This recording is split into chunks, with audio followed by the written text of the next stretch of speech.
The year is 1694. The HMS Sussex treasure fleet has been wrecked off of the coast of Gibraltar. The first Bank of England has been established. The first Whig junta was appointed to government. The first state lottery takes place. Henry Avery leads a bloodless mutiny aboard the privateer Charles II. And Queen Mary passes away at age 32.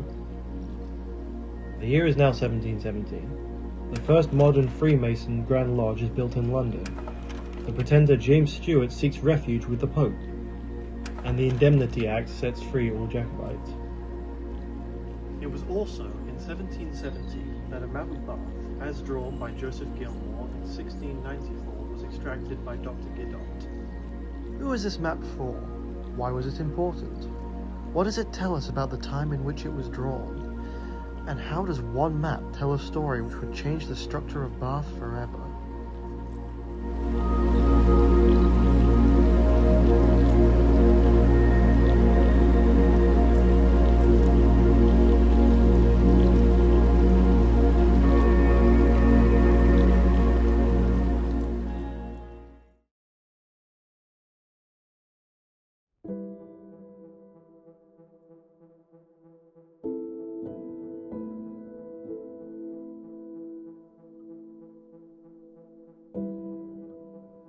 Bath is a city in Somerset, which is named after the Roman Bath which it is now known for. It is here, within the city, next to the Abbey, that one can find the Bath Records Office, which houses many official documents from Bath's history, including Joseph Gilmore's map. Well, one of the first things you can note about this map is the intricate artistry, which depicts wooden houses contrasted with a stone wall. As well, you can see an in-depth, detailed depiction of the Bath Abbey in its second iteration, as well as some depictions of the King's Spa and other buildings. It's very well drawn. It's immaculately made.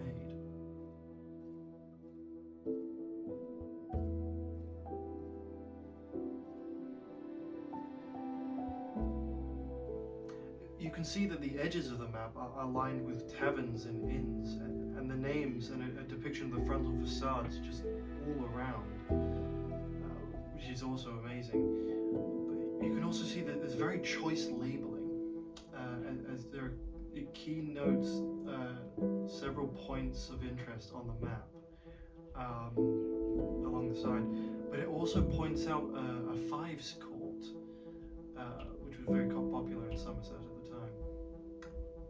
It's quite incredible. In the 17th century, maps had become very popular with the middle classes, who saw them as major status symbols.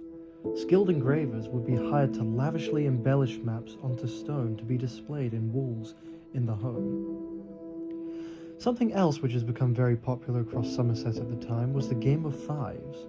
With one account, a report from the church warden in the 18th century, discusses the problem of fives being played against church towers. What we can gauge from these depictions alone is that this map is intended for the wider tourist community.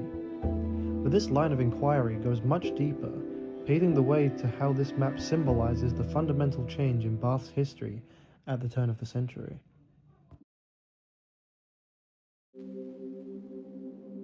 Very little information still exists about the map's creator, Joseph Gilmore.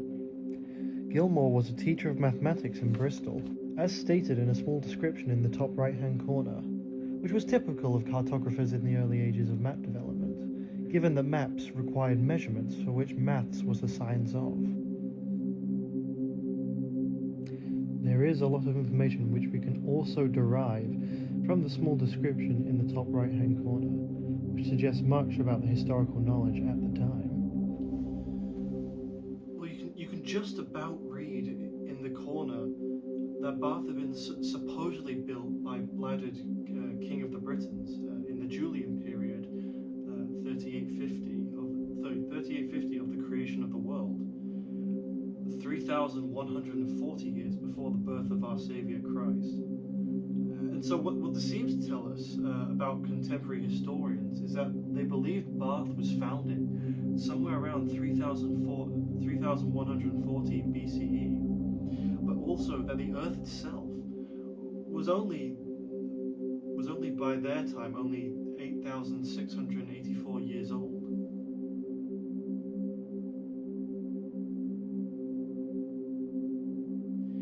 It's just fascinating that they consider the BCE era as synonymous with Julius Caesar.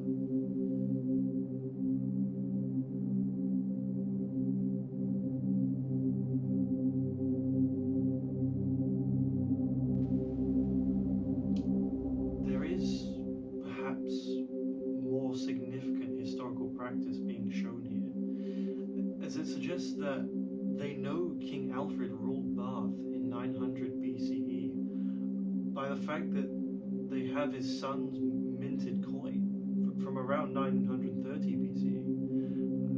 And so what we can interpret here is that there is some significant evidence of primary source gathering in order to understand history.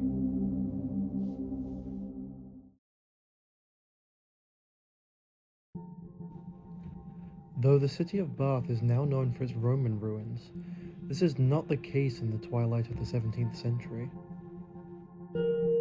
Now, of course, the Roman baths were not discovered until 1878. However, the name Bath is still in use, and on the map we can see that the location of the Roman ruins is dubbed the King's Bath.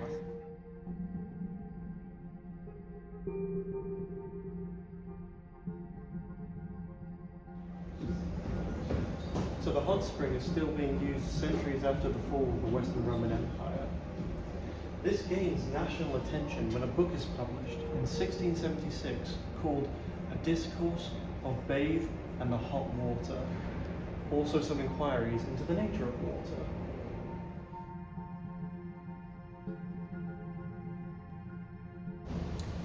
But what does this have to do with the map? Well, it all has to do with him.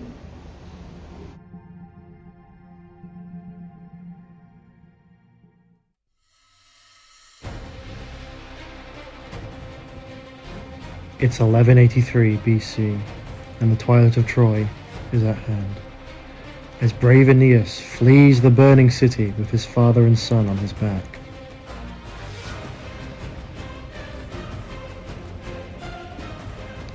After a long journey, eventually, Aeneas would settle in what would later be known as Rome. His son Iulus would have two sons, Romulus and Remus, and so forth, down the line to Julius Caesar. But splintering off this family tree, Aeneas would have another son, Silvius, who would also have a son. He asked a magician to predict the boy's future, and he was told that the son would be the most brave and beloved child in all of Italy. This enraged Iulus, who executed the magician. But the son would live on, and was named Brutus. Brutus went on to accidentally kill his father with an arrow, which led to his banishment from Italy. On his travels, Brutus was haunted by visions from the goddess Diana of a future land which he would one day claim. And so, Brutus would travel far across Gaul and over the Channel to reach a land he would name after himself.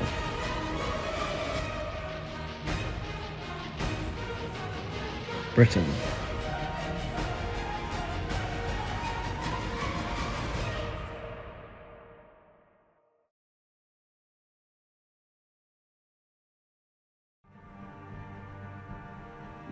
Brutus would have many descendants, one of which happened to be Bladud.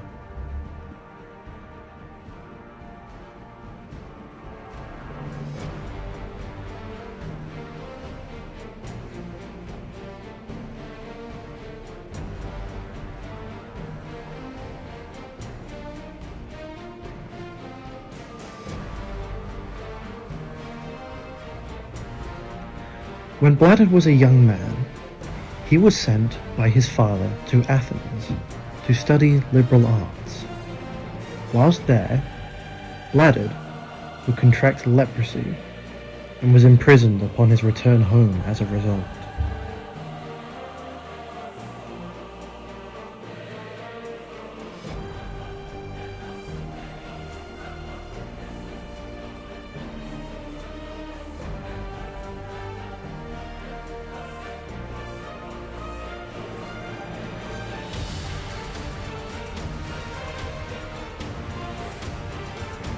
The Blighted escaped and would eventually find work as a swineherd in Swainswick.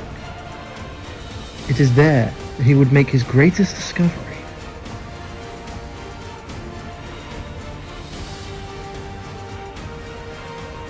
He noticed that the local pigs would flee to an older moor in the cold weather and return covered in black mud.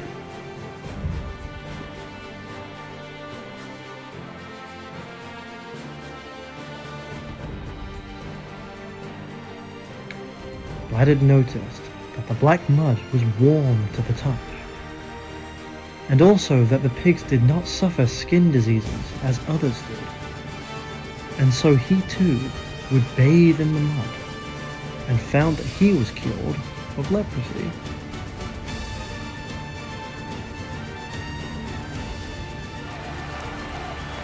Leonard was restored as the rightful heir to the throne, and would eventually become King of Britain.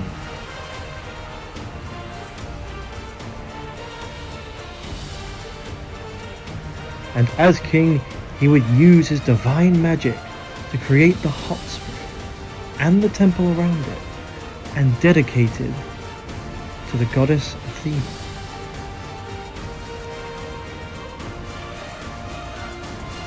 Laddard would later practice necromancy and develop wings, which broke mid-flight, leading to his death.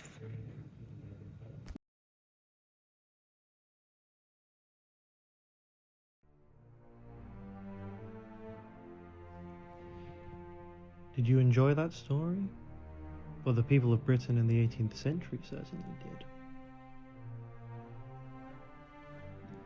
The story of King Bladud, the mythical founder of Bath and the descendant of Aeneas' story, was heavily exploited when Bath was slowly turning into the fashionable resort town in Britain.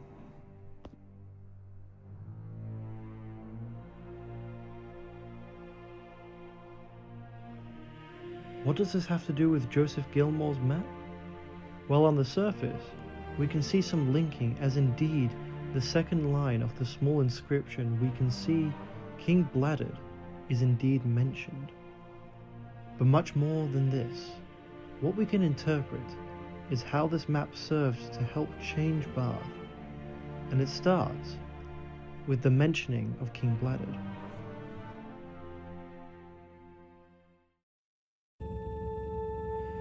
The first note we can gain about Bath's evolution is historical knowledge.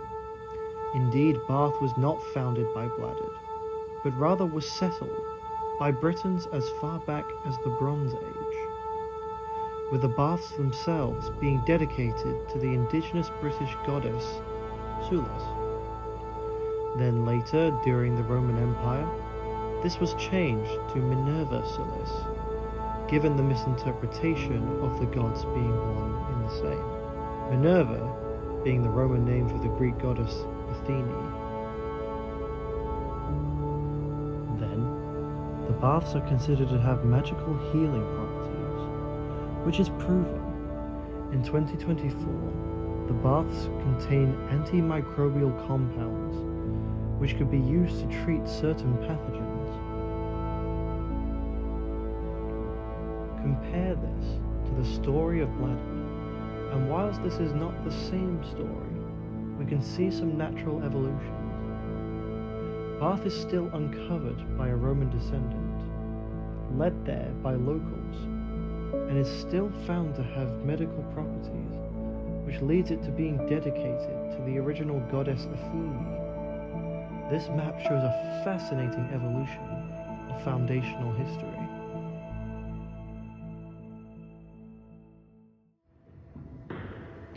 The second note we can make from this map is what it tells us about the time in which it was written and released. Consider what is occurring in Britain in 1694. An entire treasure fleet is sunk, showing the might of British plunder. The Bank of England is established, a formal way to fund wars and store hordes of money. The first state lottery, which offered 100,000 £10 tickets, occurs.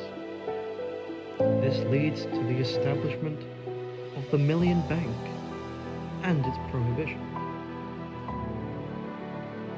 What we are seeing here is one of the wealthier times in British history.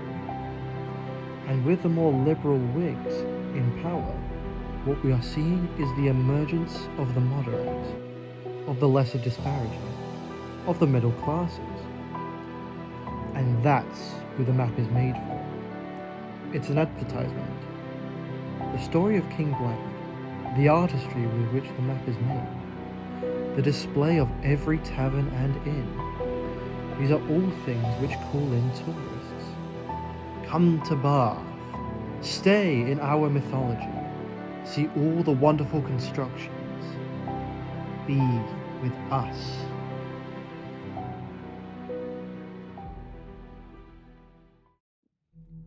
The third note is what this map eventually led to. This map is released by Dr. Thomas Guidot in 1717, a scientist with a particular interest in the healing properties of the water in Bath. And what else is occurring in 1717? Well, the Masonic Grand Lodge in London is complete, and coincidentally, it is after this map's release that much of Bath begins being built out of stone. It is also after this time that Bath has major influxes in the attraction of tourists. So much so that the postal reformer and philanthropist Ralph Allen encourages architects like John Wood the Elder and his son to begin constructing the extra accommodation for tourists out of limestone from his quarry, leading to the building of the majority of Georgian-style stone housing in Bath.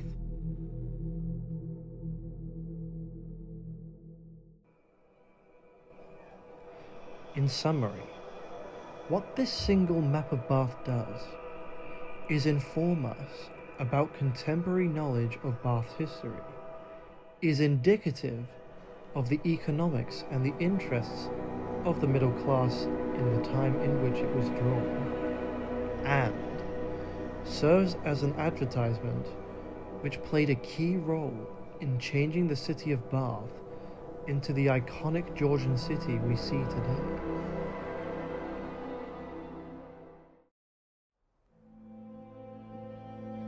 So what is left of the map? Which parts of Bath can be located in the modern day? How useful would this map be now? And what structures do we stand upon each day which were once homes or businesses in times gone by? Well, an easy start is the streets of Bath. Some streets have been open since, but the primary streets are still here. Westgate, Stall Street and Cheap Street. These three roads still meet in the same T-junction. Indeed, most important open-air areas of Bath are still left unaffected by time, such as the Abbey churchyard and indeed the spacing. The dodecagon wall shape which outlines Bath can still be viewed on most modern maps, including where the old city ends and the new city begins. Speaking of the wall, though most of that is gone, one small section of the east side, the longest of the 12 walls, still remains in tribute to the old guardians of city life. Other physical structures, such as the top layer of the King's Bar or the base of the Abbey, still stand where they have stood for over 330 years. Now for what has almost completely disappeared in times gone by. Well, the largest landmass to disappear is the space known as the Ham. What was once an empty marshland, which served very little other use on the map than to depict images of the kings, queens, and churches' baths, is now host to a series of modern expensive shops, a bus depot, the modern train station, and the headquarters of Love Honey.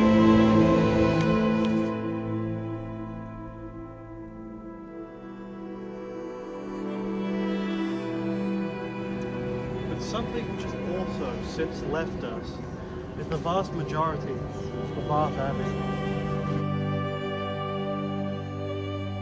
Indeed, though it had only been recently restored in 1620 after Henry VIII had closed it down and left it to ruin 3/4 of a century ago, the abbey would be worn down to time and faced 2 world wars, leading the elements of its facade to be reconstructed over and over.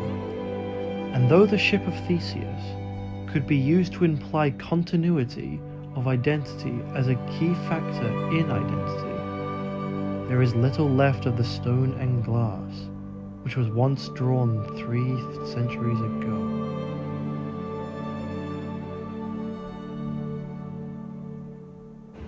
Another place which has changed considerably is the land between Vicarage and Cock Lane, which has been replaced with Union Street, which connects what were once Broad and Walcott Street with the former T-junction, which connects Cheap Street, Stool Street, and Westgate Street.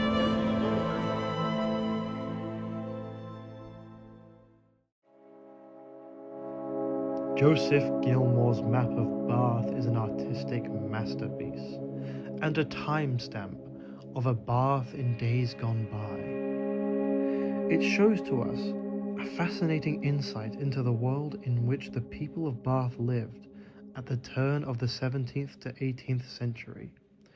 Through its depiction of wooden buildings and notes of historical knowledge, we get a feel for the knowledge and the capabilities of the people back in time.